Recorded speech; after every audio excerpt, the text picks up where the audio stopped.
Attention! This makes absolutely no sense. Ladies and gentlemen, this is Zander's Facts. Hey y'all, what's going on? Welcome in to the latest edition of the Zander's Facts podcast. I am, of course, the aforementioned Zander. It is Wednesday, January 19th. We have got a big episode this week because it is a big milestone for the Zander's Facts podcast.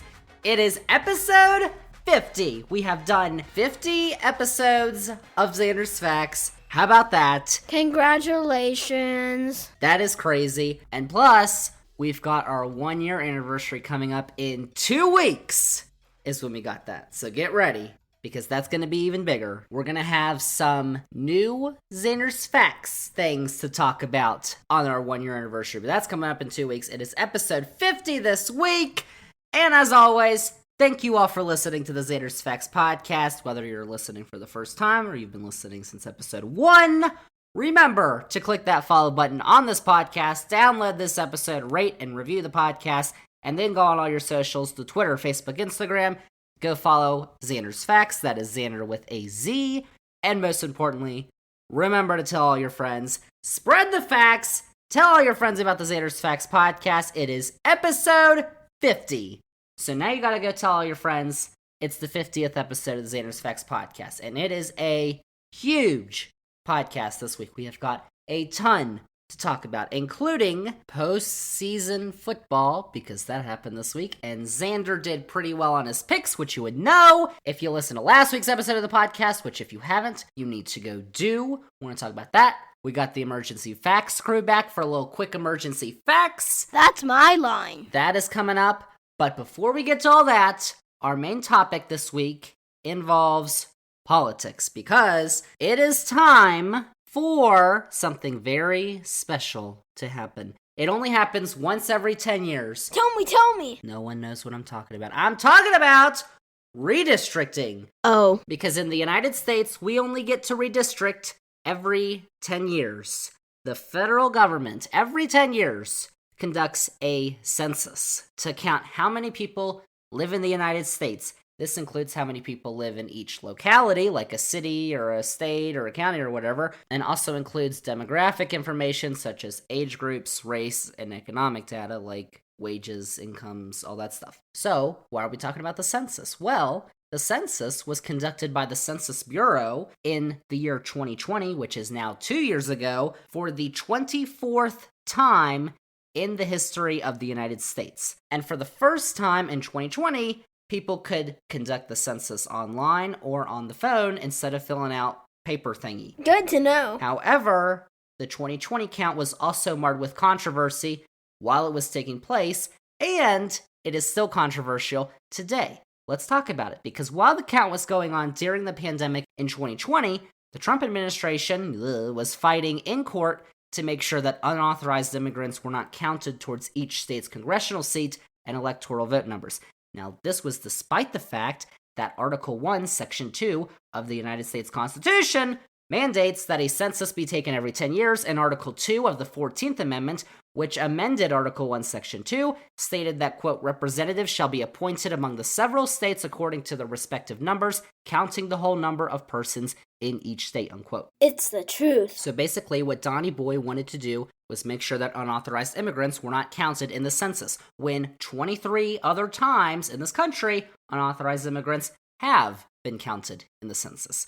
So that was an issue, and the administration was ultimately denied this request. So while all that was going on, the Census Bureau was still dealing with conducting the count during the beginnings of the pandemic, when everyone was locked down, which forced the Bureau to actually miss the legal reporting deadline for the first set of results. So that's why redistricting usually happens last year. It's kind of being pushed back to 2022, which is not normal. And additionally, the Trump administration requested that the counting end on October 15th of 2020 instead of the intended October 31st date, and the Supreme Court said that you can do that. They said that on October 14th, so the count had ended earlier than it was supposed to. Uh-oh. So the Census Bureau was dealing with all those issues, and now we all knew all of this stuff. This is not new information. But there are new documents that were released this past weekend, that showcase just how much the Trump administration was meddling in the 2020 census. There was a memorandum that circulated among top Census Bureau officials in September of 2020 that was finally disclosed on Saturday. It cited unprecedented meddling by the Trump administration in the 2020 census, and the memo listed several instances that senior census officials had experienced political interference while conducting the census, with these issues planning to be raised by the Secretary of the Commerce Department, who was at the time Wilbur Ross. The Secretary of the Commerce Department oversees the Census Bureau. What the heck does this mean? The memo's issues included computer formulas that make educated guesses on who and how many people live in households that did not complete census forms, a controversial new method that was known as differential privacy that the Bureau used to shield the identities of those being counted, and how political appointees had taken an extensive interest in how the Bureau would produce final population numbers and how they would find the number of voting age citizens. So that memo raised concern with the fact that former President Donnie Boy wanted to give the voting age population to states to draw political maps instead of the total population numbers, which has always been done in the past. Whoops. And finally, the memo voiced concerns that an effort to count the number of unauthorized immigrants would increase the political pressure put on the committee, and that the administration would exclude those numbers from the total population count, which, once again, has never been done before. So, the Trump administration wanted to end the census count early so that his administration could obtain the census numbers while he was still president. This was before the election, so apparently he knew he was going to lose. So that his administration could obtain the census numbers, deplete unauthorized immigrants from those numbers, and then send them to the states so they could draw new political maps. Of course, unauthorized immigrants have always been counted in the census, and this level of political interference in the census has not been seen in our modern age. Are you sure? Why are we talking about this? Because the census directly affects the number of congressional seats that each state gets, and it helps determine how congressional districts will be drawn. So that brings us to our main topic, which is redistricting, because every 10 years after the census comes out, all 50 states use the data from the census to draw new political districts for House of Representatives seats along with state legislature seats. So the way these districts are drawn can potentially determine which party gains an advantage to take the majority in the House of Representatives in DC or in a bunch of state legislatures. Nice fact. This happened back in 2010 when Republicans made large gains in the midterms of 2010 that year and were able to draw districts that benefited them in a bunch of states for the next 10 years. So now the way that redistricting process works differs depending on the state. Some states, the state legislatures themselves draw the districts, which usually benefits the party in power, with these usually needing approval from the governor. But in other states, there are independent commissions that have been created with the goal of drawing fair districts, although this does not always happen because those commissions sometimes are set up to fail. Not funny. So we're going to take a look at redistricting because a bunch of states have already approved new maps for the next 8 or so years. It's not even 10 now because we're already to 2022. And not all states have finished drawing their districts, but most states have. So, on this podcast today, we're going to take a look at what new district lines could mean for upcoming House elections in the 2022 midterms. We're taking a look at all 50 states. There are 50 states in the United States, if you didn't know, and we're going to take a look at how each state, all 50 states, are drawing their new districts. Oh, yay. But before we get started, there are a couple of states that have a different number of House districts and electoral college votes compared to the last 10 years, the last redistricting cycle. 6 states gain seats. Those states are Colorado, Florida, Montana, North Carolina, Oregon, and Texas. Texas gained 2 seats, the others gained 1. And meanwhile, 7 states each lost 1 seat. Those are California, Illinois, Michigan, New York, Ohio, Pennsylvania, and West Virginia. It's all true. And those are important because, as you know, the way we elect a president in the United States is that if you win a state, you get electoral college votes. The way that they come up with electoral college votes is by adding up the number of each state's representatives in Congress. So each state has 2 senators that represent them in Congress, so they automatically have 2, and then you add on the number of House of Representatives that each state gets. So Wyoming, for instance, only has 1 House of Representative, and they have 2 senators. So Wyoming has 3 electoral college votes. Virginia, for instance, has 2 senators and 11 House of Representatives. So they have 13 electoral college votes. There you go. If you say so. So let's get this started. Time for some state-by-state breakdowns. But first off, there are a couple of states that only have enough population for 1 congressional district, and those states do not go through redistricting for the House of Representatives because their 1 representative represents the whole state, like Wyoming. The other states are Vermont, Delaware, North Dakota, South Dakota, and Alaska, including Wyoming. And Vermont and Delaware are blue states, so their representatives are usually Democrats, while the Dakotas, Wyoming, and Alaska are red states, so their representatives are usually Republicans. So, with that out of the way, let's start with some of the smaller states and work our way up, because once we get to the bigger ones, that's where more of the interesting stuff happens. So let's start with the 7 states that only have 2 congressional districts. There is Idaho, where both districts are solidly Republican. Last time, they stay there this time. West Virginia, which actually lost the seat, and both those districts are solidly Republican. There is Maine, where both districts are held by Democrats, but one of those districts is rated as a lean Republican district, which is the same as the last map, so that's interesting. There's Montana, which added a seat. They only had 1 Republican seat. Now it looks like they're going to have 2. Those states have already approved their maps. There are 3 states that have 2 congressional districts that have not. That includes Rhode Island, who has 2 strong Democratic districts and is expected to remain that way with Democrats in control of the redistricting process. The same goes for Hawaii, but there's also New Hampshire. New Hampshire's last 2 districts were extremely competitive. They were both rated as toss-ups, but both are held by Democrats. So while there are 2 proposed plans, one by Democrats would include 2 competitive districts, while one by Republicans in the legislature would include 1 lean Democratic seat and 1 lean Republican seat. And that is something to watch for, as the Republicans are fully in control of the process. In New Hampshire, they have a Republican legislature, and they have a Republican governor. By the way, before I start throwing out all these toss-up and lean Democrat, lean Republican terms, even though I already did, just a quick definition here for you. A toss-up seat means that that district's political lean is within 5 points. So either Democrats have an advantage of 5 points or less, Republicans have an advantage of 5 points or less, or no one has an advantage. It's an even political lean, which is very rare, which is probably not the best. But also, seats that lean, if I say it's a lean Democrat seat or a lean Republican seat, that means that if it's a lean Democrat seat, the Democratic advantage is between 5 and 15 points. And if it's a lean Republican seat, the Republican lean on that district is between 5 and 15 points. And solid districts are over 15 points. Fact nugget. So there's some quick definitions. Let's continue rolling here because we've got 2 states that have 3 districts. Those include Nebraska.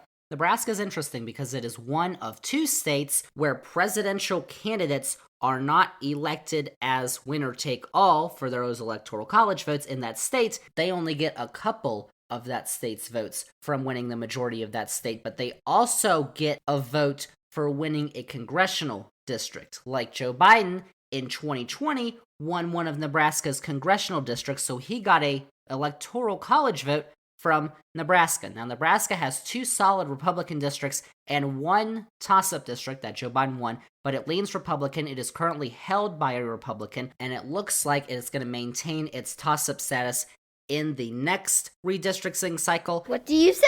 And there's also New Mexico, which had 2 solid Democratic districts and 1 leaning Republican district previously, and now in the new maps, it has 1 lean Democratic district and 2 toss-ups, which lean Democratic. Both of those states have approved their maps. There are 6 states that have 4 districts, including Arkansas, which has 4 solid Republican seats, which is the same as it did previously. Utah, the same, 4 solid Republicans. Iowa, which now has 1 solid Republican, 1 lean Republican, and 2 toss-ups, with 1 currently held by a Republican, 1 currently held by a Democrat. And previously, there were 3 toss-ups in the state and 1 solid Republican seat. And Iowa had a redistricting commission, so it was supposed to be nonpartisan. And then you get into Nevada, which has 1 lean Republican, 1 lean Democrat, and 2 toss-up seats that lean Democrat. So Arkansas, Utah, Iowa, and Nevada have all completed their maps. But Nevada's is currently being challenged in the courts,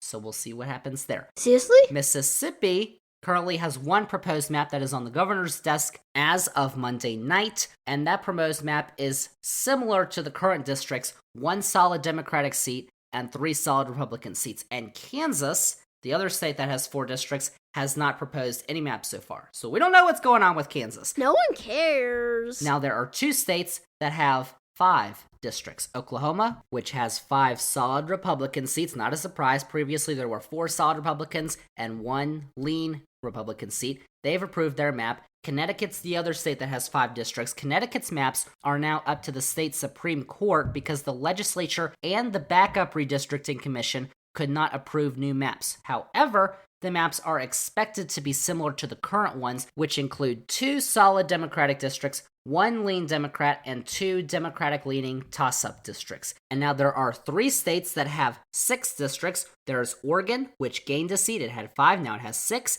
Their new map includes 2 solid Democratic seats, 2 lean Democrats, 1 toss-up that leans D, and 1 solid Republican seat. Previously, there were 2 solid Democratic seats, 2 toss-ups that lean D, and 1 solid Republican. So Oregon has now approved their congressional maps. Kentucky has 1 solid Democratic seat in Louisville, 1 lean Republican seat, and 4 solid Republican seats, and they have a map on the governor's desk, and it looks like it's going to be similar to what their current map is.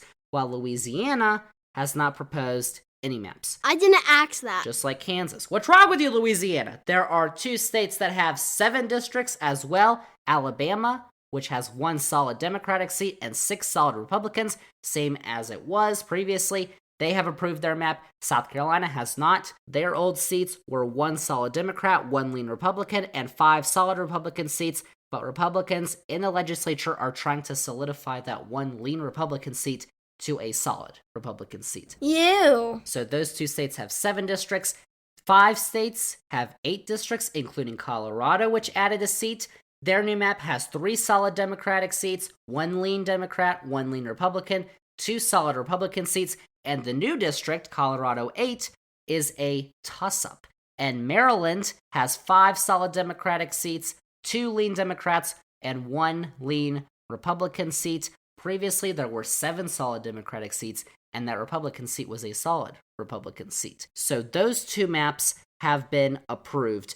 The 3 states that have 8 districts that have yet to approve their maps are Minnesota, which previously had 2 solid Democratic seats, 1 lean Democrat, a toss-up held by a Republican, a lean Republican seat, and 3 solid Republican seats. And in Minnesota, since the legislature is split between both parties and the governor is a Democrat, it's likely that the courts are going to draw the maps in Minnesota. Missouri has not approved any maps yet. They had a solid Democratic district, a lean Democratic district, a lean Republican district, and 5 solid Republican districts previously. And the new maps that they're proposing are likely to be similar. And then there's Wisconsin, which previously had 2 solid Democratic seats, a lean Republican seat, which was held by a Democrat, a lean Republican seat held by a Republican, and 4 solid Republican seats. And the state Supreme Court is going to draw those maps after the maps from the Republican legislature were vetoed by the Democratic governor, with the court saying when it was up to them, which it is now, that they are probably going to try and make as few changes as possible to the current maps. Why would you do this to me? So those 5 states have 8 districts. There are 4 states that have 9 districts, including Arizona, which was a toss-up state in the presidential election. They had an independent commission that approved 2 solid Democratic seats, 1 toss-up, which is held by a Democrat, 1 lean Republican, which is currently held by a Democrat, 1 lean Republican held by a Republican, and 4 solid Republican seats, adding 1 more lean Republican from the previous map and changing a lean Democrat seat to a toss-up in the new map. Indiana has 1 solid Democratic seat, 1 lean Democratic seat, and 7 solid Republican seats, and Massachusetts has 9 solid Democratic seats. All those states have approved their maps. Tennessee is the only state with 9 districts that is not. Their old maps include 2 solid Democratic seats, and 7 solid Republican seats. But Tennessee is interesting because Republicans control the redistricting process, and the maps that they have proposed look like they're going to try to move one of those solid Democratic seats to a solid Republican seats. To do that, they would have to split up Nashville, which the state's Democratic Party says if they do that, then they're going to sue them. Because depending on what happens, they could be violating the Voting Rights Act. So, we'll see. Tennessee is one to watch. Watch it, buddy. But now we get into the states with double-digit districts, which include, usually, more gerrymandering and are the states that are usually watched the most. Let's begin with Washington State, which has 10 districts. Those are 3 solid Democrats, 3 lean Democrats, 1 toss-up, which is held by a Democrat, 1 lean Republican, and 2 solid Republican seats. No maps have been approved in Washington State. Those were the previous maps, but the current proposal from a bipartisan commission looks like it's going to stay the same with the exception of 1 of the lean Democrat seats moving over to a solid Democrat distinction. Virginia has 11 districts. Their new maps include 4 solid Democratic districts, 1 lean Democratic district, 1 toss-up that leans Democrat, 1 lean Republican district, which is currently held by a Democrat, 2 lean Republican districts, and 2 solid Republican districts. And these are the same distinctions that Virginia had last cycle. This cycle, there was a newly created bipartisan commission, which was approved by the state's voters.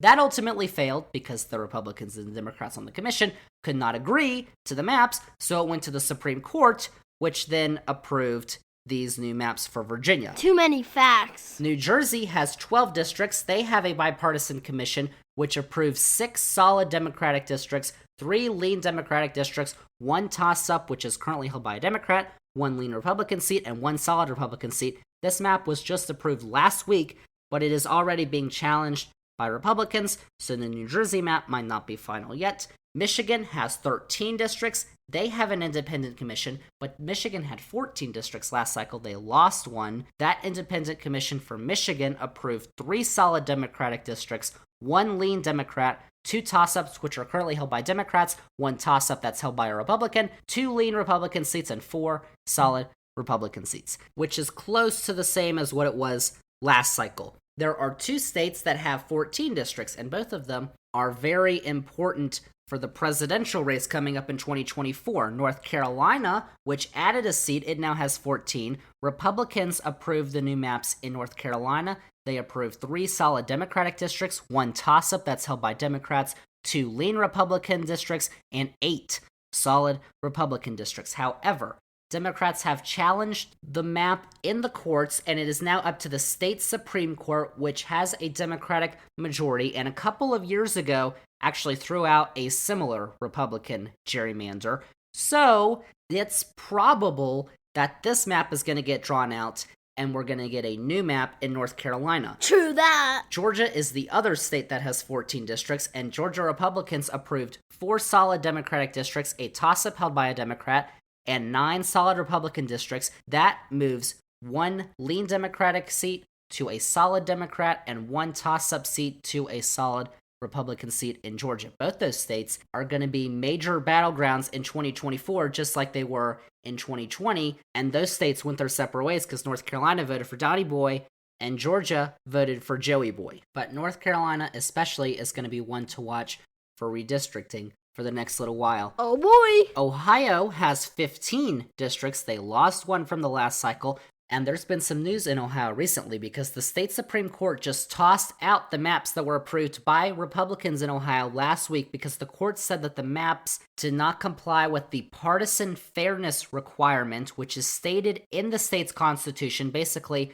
since Donnie Boy won about 55% of the vote in Ohio last time, Republicans should control around 55% of the state's representatives. But in the maps that were approved by the Ohio Republicans, that number was closer to like 75%. So Ohio is going to have some new districts drawn. The legislature gets another chance. They have to draw new districts within 30 days. If they cannot do that, there is a bipartisan redistricting commission that will draw the maps instead. The last maps had 3 solid Democratic districts, a toss-up held by a Democrat, 4 lean Republican districts, and 8 solid Republican districts in Ohio. It's true. There are 2 states that have 17 districts. Illinois, which was at 18, but they lost the seats to another at 17. They approved basically a Democratic gerrymander. It's got 8 solid Democratic seats, 5 lean Democratic seats, a toss-up held by a Democrat, and 3 solid Republican seats. Pennsylvania, which also lost the seat at 17, has not approved any maps, and the Republican legislature needs the approval of the Democratic governor to pass any maps, but apparently the Democrats and Republicans are working together in the legislature, so that's always good, bipartisanship. But the old maps in Pennsylvania featured 5 solid Democratic seats, a lean Democratic seat, a toss-up held by a Democrat, a toss-up held by a Republican, 2 lean Republican seats, and 7 solid Republican seats in Pennsylvania. Cool facts, bro. Jumping up from 17 to 26 because the state of New York, which also lost the seat, has 26 districts for the cycle. They have a bipartisan commission that needs to approve a map by January 25th.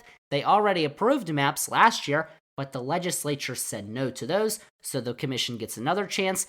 But if these maps do not pass the legislature, then the Democratic-led supermajority in the legislature is going to draw the maps that need to be signed by the Democratic governor. And basically, what they're probably going to try to do is get as many Democratic seats as they can in New York. That's why they rejected the commission's maps. Duh. But the previous maps in New York had 15 solid Democratic seats, 2 lean Democratic seats, 2 toss-ups that were held by Democrats, a toss-up held by a Republican, 4 lean Republican seats, and 3 solid Republican seats. Florida gained a seat. They are now at 28 districts, but they have not passed any maps yet, but they have proposed some. Republicans control the process. They have the governorship and the legislature in Florida. The old maps had 5 solid Democratic seats, 3 leaning Democratic seats, 3 toss-ups that were held by Democrats, 2 toss-ups that were held by Republicans, 3 leaning Republican seats, and 11 solid Republican seats. And the maps that are proposed in the legislature right now most likely are going to remain similar to the old maps, barring some crazy thing, because, the Santa Claus. Disgusting! But now we're down to the final 2 states. Bear with me, we're almost done with this thing. Texas has 38 districts. They gained 2 seats in the new cycle, and Republicans who controlled the process passed new district maps that have 12 strong Democratic seats, 1 leaning Democratic seat, a toss-up, 1 leaning Republican seat, and 23 strong Republican seats. And this is significantly less leaning and toss-up seats than the previous maps, which had 14 toss-ups or leaning districts. So, the United States Department of Justice filed a lawsuit in December that alleges that the maps violated the Voting Rights Act, so those maps might not go into place. They might, though, but they are currently in court. And finally, the final state, the largest state of the union, is California. California has 52 districts, even though they lost one. They were at 53, now they're at 52. They have an independent commission that approved 34 solid Democratic seats, 9 lean Democratic seats, 2 toss-ups, 3 leaning Republican seats, and 4 solid Republican seats. So there you go. That's all 50 states and where they're at with redistricting. Thanks goodness that's over. And you might be thinking right now, Zander, why do I care?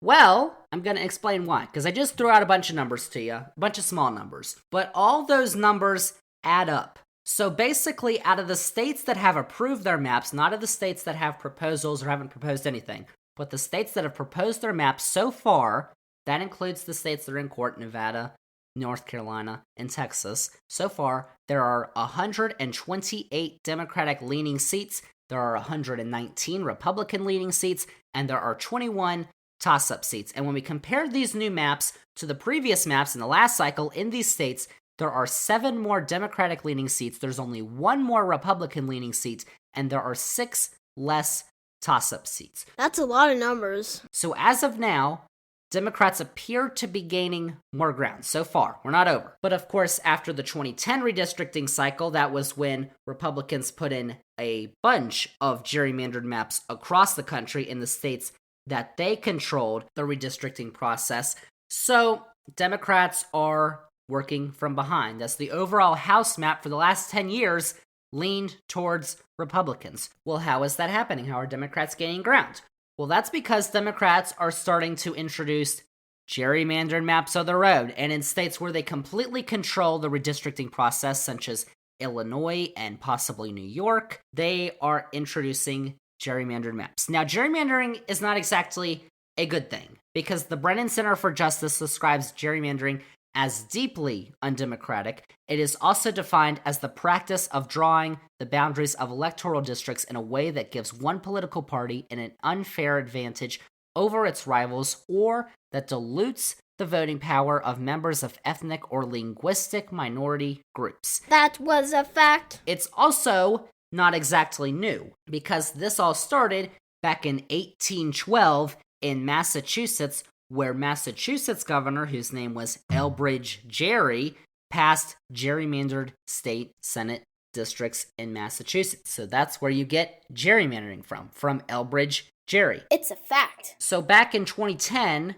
when Republicans made huge gains in the midterms, they got control of a bunch of state legislatures across the country. And that means they got to draw a lot of new maps across the country, and what they did with that was they introduced a lot of gerrymandered maps so that they could win more seats, not just in 2010 and 2012, but later on, 2014, 2016, 2020. But now Democrats are starting to do it, and Democrats are saying that in order to counteract Republican gerrymanders in states like Texas, Georgia, North Carolina, Tennessee, other states, they have to act in the states that they control so they don't fall behind and let Republicans unfairly win control of the House. And before this current redistricting cycle began, it was actually expected that Republicans would add on to their gains of adding more House seats that lean toward Republicans, but this has not been the case, simply because in states that Republicans have already gerrymandered, there's little that they can do to extend those gerrymandered maps beyond their current reaches, which has halted a bunch of Republican gains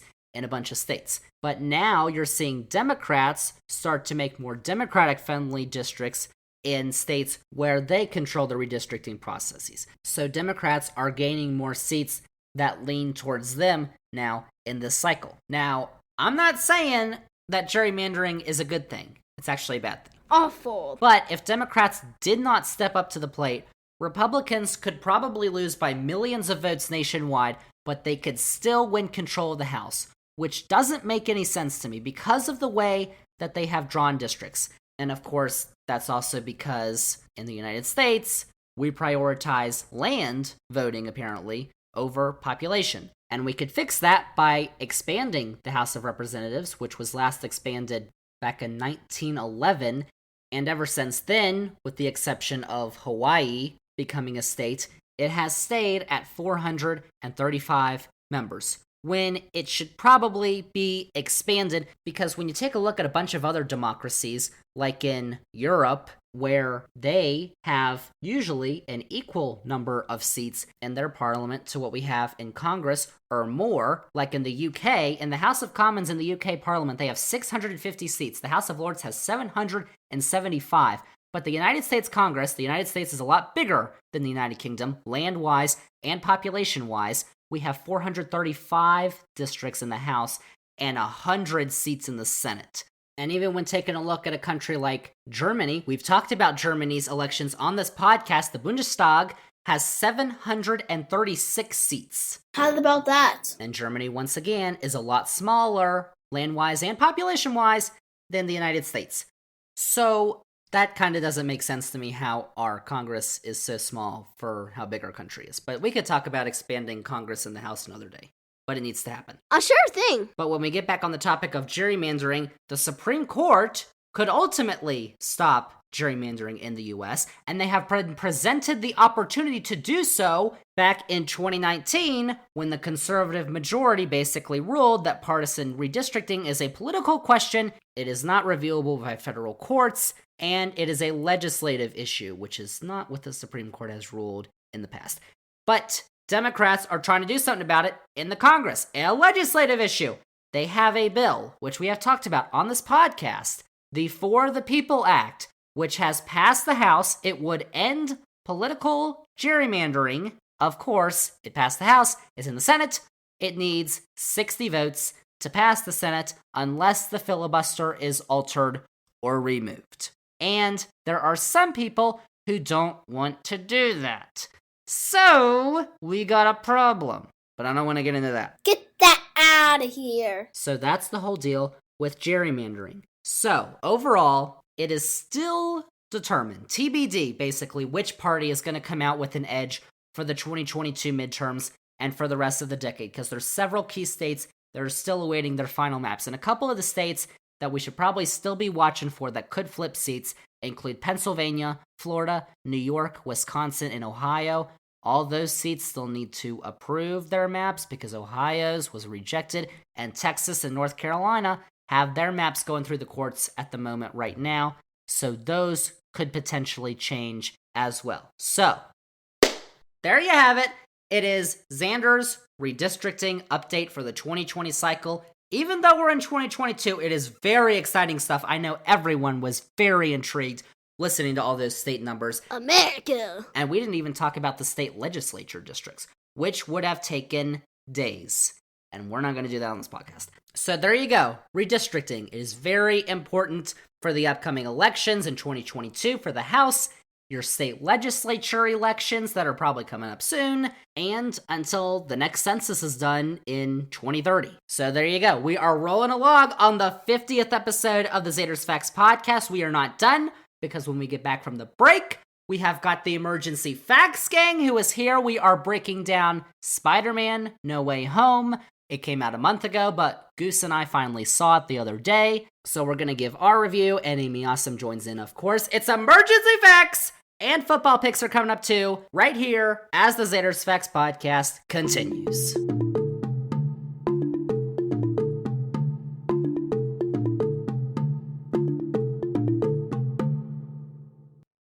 Zander's Facts. Emergency Facts! But not in the car. Not in the car. It's our third Emergency Facts. Amy Awesome and Goose are here, but we are not in the car. Boo! But it is our Emergency Facts. We are in our houses. I've got Goose next to me. Amy Awesome is joining us through the phone. Yay. Yep. I am. Because partially we're going to get a big old snowstorm tomorrow. Yeah. It is more than a storm. Snowmageddon. We are here for a quick Emergency Facts to talk about Spider-Man, No Way Home. No Way Home. Because even though it came out a month ago and everybody's already seen it, except for Amy, we're going to talk about it. For like Spoilers. Spoilers. Major spoilers. So be careful. Yeah. Amy doesn't. Spoil me. Amy apparently doesn't care. Amy, you're weird. Sick burn. Okay, that's a known fact. Let's stick with other facts. Are we going to begin here, Goose? Because Goose and I saw the movie last night. So we're 24 hours removed. So now we've had time to digest and take in all the information that we learned from the 2.5 hours. So, this is No Way Home, the third movie in the Tom Holland Spider-Man trilogy. Because we had the Tobey Maguire trilogy, and then we had the 2 movies with Andrew Garfield, the Amazing Spider-Mans. Well, the movie starts off right where Far From Home ends, which is the last movie, because Spider-Man gets his identity revealed. And then he says, oh. Because in the last movie, he was fighting the Jake Gyllenhaal character. Yes. And the Jake Gyllenhaal character died. His name's Mysterio. And then everybody's angry now at Spider-Man. Spooderman. But now they know who Spider-Man is. So now Spider-Man and his girlfriend MJ have to hide. So they go hide at his Aunt May's house. Aunt May. Who dies later. That door!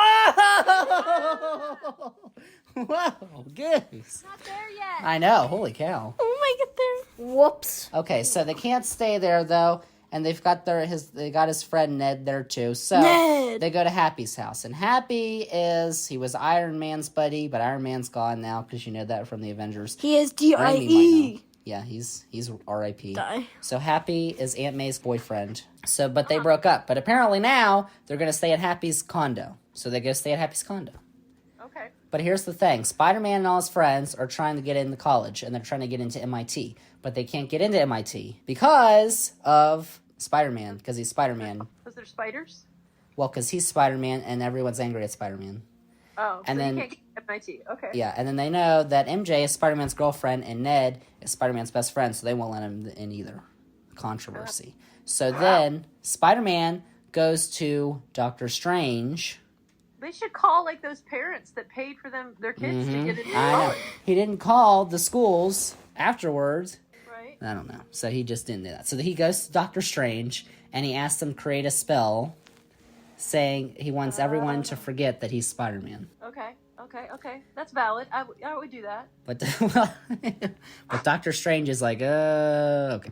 So he does that. But then he's casting the spell and Spider-Man's like, oh, well, MJ's gonna forget me too, so I gotta do that. But you can't change the spell. So he changes the spell for like Aunt May and Happy and Ned and MJ and all his buds.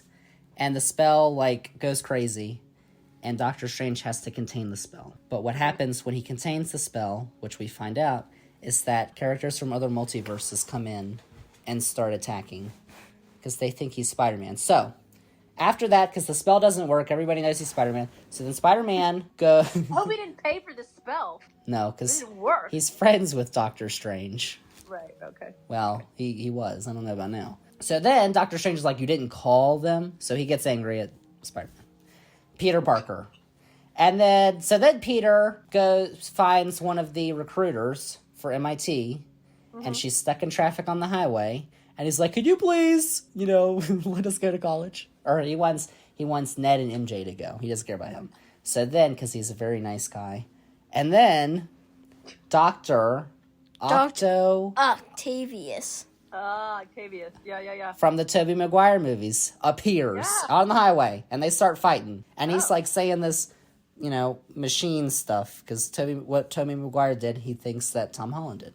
But Tom Holland didn't do that stuff, so Tom Holland's confused, but they start fighting. So then Tom Holland wraps him up and saves the day. He saves the recruiter, too, because the recruiter's about to die. She just gave me bad vibes. So then Octavius, he gets trapped. Spider-Man saves the day. He saves the recruiter. But then, out of the smoke, someone else appears. Green Goblin / I can't remember his name. That's from the Tobey Maguire movies, too. So then all that happens. But then he's about to get Spider-Man. But Doctor Strange saves him because he traps them. So that's when they find out that all these characters are coming from all the multi-universes. So then they have to capture all the other ones. So they find... The lizard. They find the lizard. Electro. The lizard. Sandman. They find Sandman. I don't know who the lizard is. He's a lizard. I've heard the other one. Just the lizard. Electro, Jamie Foxx, Right. and then Sandman. So all those people, they get trapped, and then Doctor Strange figures that they just need to kill them all. That's fun to die. No, It's so fun. they're going to send... Well, okay, hold on. That's quite a conclusion. Doctor Strange says they need to send him back to their own universes, but in their own universes, they die. Because in the Tobey Maguire and the Andrew Garfield universes, they get killed by Spider-Man. Right. Okay. But Spider-Man, Tom Holland doesn't like that because Tom Holland's a nice guy. So then he fights Doctor Strange and he traps Doctor Strange. Oh. So then he lets them free and tries to make them good people or gets rid of their problems or whatever so they can go back to their universes and still live. But that doesn't work out because he fixes Dr. Octavius, but then Green Goblin and Electro go crazy on him, and they escape. And Sandman. And that's at Happy's condo, and they're fighting with Green Goblin, and Aunt May's there. And then... She gets What is stabbed. Aunt May doing at this point? She gets stabbed, and I cried, and she died. Aunt May got stabbed? She got stabbed by Green Goblin. My Green Goblin's glider. Yes, but then she was like, well, she was still alive. So you get the dramatic, because Tom Holland's, or Peter Parker's there, and he's like, no, Aunt May, don't go. Because she's sad, slowly dying. It's very emotional for like 5 minutes. So sad. After Spider-Man traps Doctor Strange, he gives Ned Doctor Strange's ring. But the ring can open multiverse portals. Oh. So Spider-Man's depressed, and he goes, Spider-Man. I know, because his aunt died. Okay, sad. can I take it from here? Yes. Okay, so Ned gets the ring, and it can open multiverses. So pretty much he opens 2 multiverses to Andrew Garfield's world and Tobey Maguire's. Yeah. So then they appear. Yeah, they appear. They come out, and then they fight in the on the counter. Well, hold on. They fight on the counter? Yeah, they don't. They do their spidey webs at each other. Yeah, and then Ned's mom or grandma tells them to take them down. Yeah, this is very integral. Well, Tom, the people didn't know that the two other Spider-Mans were going to come. There were rumors that was going to happen.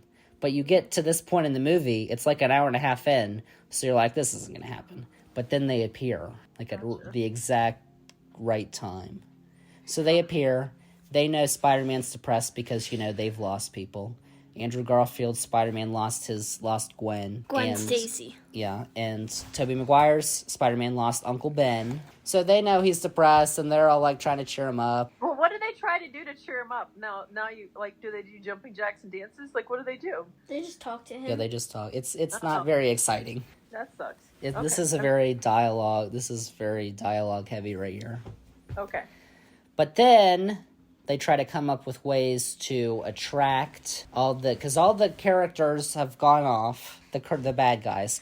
They've gone off, and so now they pretty much make it to the Statue of Liberty, and then they start, like, a big fight. Yes, they attract everyone to the Statue of Liberty, and they start fighting at the Statue of Liberty. Yeah, but then Dr. Otto Octavius helps them. Yeah, Dr. Otto Octavius helps them.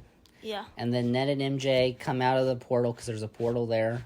So then they stop their powers with the science stuff that they make. We skipped a good part. So pretty much, what did we skip? MJ almost falls and dies, and Green Goblin gets cold cocked by Spider-Man. Nice. Oh, he did. Because Green Goblin's the one who killed Aunt May, so, Right. Spider-Man's cold cocking him left and right. Killed cat. He needs some revenge, yeah. He does. So all that happened. So the three Spider-Men are fighting the bad guys. And then they beat the bad guys. Beat them up. But then Doctor Strange comes in. But then the universe thing is going crazy. So all the multiverses are coming into their universe. And Doctor Strange is trying to make this spell happen to get rid of them. Yeah. Well, he hasn't had a very good track record up to this point with his spells working. No, he hasn't. So to get all of the bad guys disappear, the writers figured that they should make everyone forget Peter Parker. So now, Doctor Strange has to cast the spell to make everyone forget Spider-Man. Because they're coming to the universe to attract a Spider-Man. Uh-huh. So he's trying to make everyone forget that he's Spider-Man, so that doesn't happen. I see. Okay. Yeah, so then everyone forgets who he is. He walks into the coffee shop, and then he sees MJ, and then he has this whole note written, but then he doesn't do it. He only asked for a dumb coffee. Yeah, and then he walks away. Oh, no! Yeah, because before they forget who Spider-Man is, Peter tells Ned and MJ, and there's this very emotional moment, like, MJ says, "You better come find me." And so he comes and finds her, but he doesn't have the courage, I guess, or whatever, because he's a very selfless guy. So then, he's in the universe where nobody remembers him, and that's where we end. But then, with all Marvel movies, we had to stay, because there were end credits. And Goosington was very interested in the end credits. So pretty much one of my favorite Marvel characters, it's the new one, the new Venom was in there. And I was like, yay! So then, this is a really funny moment, Venom gets Eddie up and then says, "We're drunk!" And then they just, disappear. And then, but a part of Venom stays in that universe. So I think it's going to hook on to Peter Parker, a.k.a. Tom Holland, and then something's going to happen. Seriously? With Venom. Yes. Well, Venom's getting a movie, so I think that's the thing. Oh, okay. Who's Venom? The new Venom is a good guy, apparently. So is it like the new Coke? Is there an old Venom and a new Venom? Yeah, the old Venom is the one that Tobey Maguire fought, and then this new Venom he's in another universe. There's no Spider-Man in his universe. Okay. Only Venom. Okay. We'll see what happens. Well, in that final end scene, he's at the bar, and the bartender is the same actor who plays Danny from Ted Lasso. Football is life. Oh, Danny. Yeah. Yes. So I was like, oh yes. But it only lasted for like a minute. But it was pretty cool. And that's the movie. Spider-Man No Way Home. Goose, what would you give it out of a 10? Okay, you know what? It's a 5. It's a 5. Out of 10? A 5. Just kidding. It's a 58. 58 out of 58 out of 10. How about that? We'll see. Did you like Zander? What rating did you give it? 1. Out of 10, I'd give it an 8. Ooh. Because I did think there were things that could have been done easily. Like Spider-Man could have talked to the recruiter instead of, casting the spell and causing this whole thing. But, Yeah. Right. That's It's okay. called. You had to have a movie. Well, yeah, that's true. That would have been very boring. It was 2.5 hours long. Wow. So it kind of lasted a while. Yeah, movies used to be that long. Like, they used to be really long. All right, well, there you go. That's our No Way Home mini review. Woo! We literally just told you what happened in the movie, and Amy reacted, and it was very fun. Also, one more thing, spoilers. Yeah, and we spoiled the movie. The whole movie, but I'll probably still watch it when I can. Yeah. Well, peace. All right, y'all. Thanks for coming on Emergency Facts. Later. Facts. That was the worst thing I ever heard, right?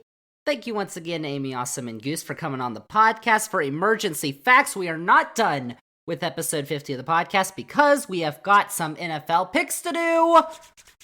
But before we get to those, last weekend was Super Wildcard Weekend, even if the games weren't all that super. Zander's picks were pretty super. We'll get to that in a moment. But first, the games that happened last weekend, only 2 of them were decided by 7 points or less. One of those 2 games occurred in Cincinnati. The Raiders faced the Bengals. Cincinnati was able to hold on in the final moments of that game, 26-19, to get the franchise's first playoff win since 1990. How about that? This is a fact. The other matchup on Saturday was an AFC East battle between the Bills and the Patriots, and the Bills rolled over the Patriots 47-17. They won by 30 points. Buffalo was leading at halftime by 24 points, which is the largest halftime deficit ever for the Patriots in a playoff game. Dash facts. And then on Sunday, the Eagles got their butts whooped in Tampa Bay 31-15, which should not have been a surprise because the Eagles went 0-6 against teams that made the playoffs this season. Yikes! Then came the matchup of the weekend because it was the 49ers and the Cowboys. San Francisco was leading 23-7 heading into the fourth quarter, but Dallas came back to within a score. Late in the game, they had the ball in the final moments, but they stayed in bounds. They didn't have any timeouts. They couldn't stop the clock, and they lost the game. And of course, they all blame the refs, even though it's all their fault. Maybe they shouldn't have been behind by 16 points in the fourth quarter. So San Francisco got the win 23-17, and this is the 11th straight playoff appearance for Dallas where they have failed to make a conference championship. That is the longest streak by any team since the AFC and NFC were created when the AFL and the NFL merged back in 1970. You hate to see it. And then on Sunday night, the Chiefs had a field day at home against the Steelers. They got the 42-21 win in what is probably going to be Ben Roethlisberger's last game, even though he probably shouldn't be celebrated because he's a bad guy. Patrick Mahomes threw for over 400 passing yards and 5 touchdowns in this game. It was the 4th time in his career he has done that, which is the most ever by a quarterback. Wow! Finally, Monday night had an NFC West matchup between the Cardinals and the Rams. It was another uninteresting affair because the Rams rolled all over the Cardinals, winning 34-11, and since the Cardinals were the last remaining undefeated team this season, the last team that was the last remaining undefeated team in a season to win the Super Bowl was the Colts back in 2006. Fact! So, those are the 6 games that happened last week, and last week, on my picks, I went 6-0. 6 wins, 0 losses. Get that dough! Zander's facts. I don't know why you doubted me. So now the yearly record is 176 wins, 104 losses, 63% winning percentage. So that is last week. Now let's go to the divisional round, which are this weekend's games in the NFL. There's 4 of them, beginning on Saturday at 4:30 on CBS and Paramount Plus, with the Bengals heading to Tennessee to take on the Titans, who are the 1 seed in the AFC. The Bengals are one of the hottest teams right now, but they have to head down to Nashville. And for the Titans, we don't know if Derrick Henry, the Titans running back who hasn't played for a while, is going to be playing for Tennessee this week. But either way, I've still got the Bengals winning in an upset in Tennessee. And then Saturday night at 8:15 on Fox, it's the 49ers heading to Green Bay to take on the number 1 seed in the NFC, the Packers. The 49ers might be the hottest team in the NFC right now, but they have to go to Green Bay. And Green Bay in January is a whole different animal because Saturday's forecast shows snow showers, a high of 22 degrees, and a low of -1 degrees. Yum. So I'm going to take the Packers in that game. And then on Sunday, the Rams, who are the 4 seed, take on the Buccaneers, the 2 seed, at 3 o'clock on NBC and Peacock. Both of these teams got big wins last week, but the edge maybe with Tampa Bay because they're at home, but I'd rather not pick the Buccaneers to win. So instead, I'll choose the Rams to win. In an upset, they will defeat the defending Super Bowl champions, Zander's Facts. And then Sunday, 6:30 on CBS and Paramount Plus, it is the Bills and the Chiefs. The prime matchup of the weekend. Buffalo is heading down to Kansas City, while the Bills beat the Chiefs 38-20 back in October. The Chiefs are a much better team now than they were back at the beginning of the season, so I've got Kansas City winning that game close. Big game alert! And those are this weekend's 4 divisional round matchups, with the winners of the AFC matchups meeting next week in the AFC Championship game, and the winners of the NFC meeting in next week's NFC Championship game. So there you go. There's your football, and there's your podcast for this week. Episode 50 of the podcast. We had a huge podcast this week. We talked redistricting, then we talked Spider-Man for some reason, and then football picks 6-0, undefeated last week. Zander's Facts. Zander's Facts. But that is all we've got on episode 50 of the podcast this week. Thank you all for listening, and remember, if you like the Zander's Facts podcast, if you want to support the Zander's Facts podcast, if you liked all the facts this week, remember to click the follow button on this podcast, download this episode, episode 50, rate the podcast, review the podcast, and then go follow Zander's Facts on all the socials, Twitter, Facebook, Instagram, Zander with a Z, and most importantly, tell all your friends, spread the facts, tell all your friends about the Zander's Facts podcast, because they're going to want to know where you got all those picks last weekend from, and you're going to have to say, Zander told me. So, there you go. And remember to check out the link tree, Zander's Facts link tree, which is linked in the episode description for more Zander's Facts. And go on TikTok. If you're on TikTok, go follow Zander's Facts, the new Zander's Facts account. So that is it. That is a wrap on episode 50 of the Zander's Facts podcast. Thank you all for listening, and we'll see y'all with episode 51 next week.